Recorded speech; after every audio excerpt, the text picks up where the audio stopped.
Terkuak, Erdogan sempat minta maaf sebelum keluar forum saat Prabowo pidato di Mesir. Terungkap Presiden RI Prabowo Subianto ternyata sempat mengalah dengan Presiden Turki Recep Tayyip Erdogan saat di konferensi tingkat tinggi KTT pada Kamis, 19 Desember 2024. Sekretaris Kabinet Mayor Teddy Indrawijaya dalam keterangannya Selasa, 24 Desember 2024, menjelaskan bahwa Prabowo Subianto memberikan kesempatan untuk Erdogan berbicara lebih dulu. Momen itu terjadi saat Erdogan terekam kamera keluar ruang konferensi di saat Prabowo Subianto berbicara.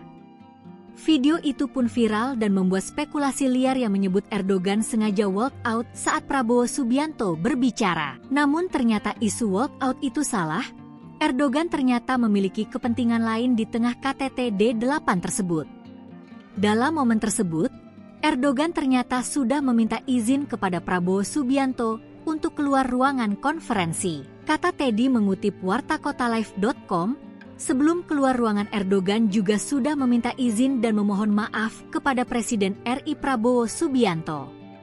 Selain itu, Erdogan memohon izin kepada Prabowo untuk berbicara lebih dulu karena dia harus pergi dari lokasi. Prabowo Subianto pun berkenan untuk bertukar urutan berbicara dengan Erdogan.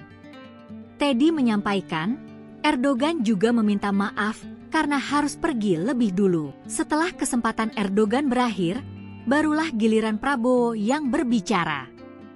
Jadi saat sesi 2 dimulai, Presiden Erdogan berbicara lebih dulu dan minta maaf karena harus meninggalkan lokasi pleno, katanya. Baru kemudian, giliran Pak Presiden Prabowo berbicara, ujar Teddy.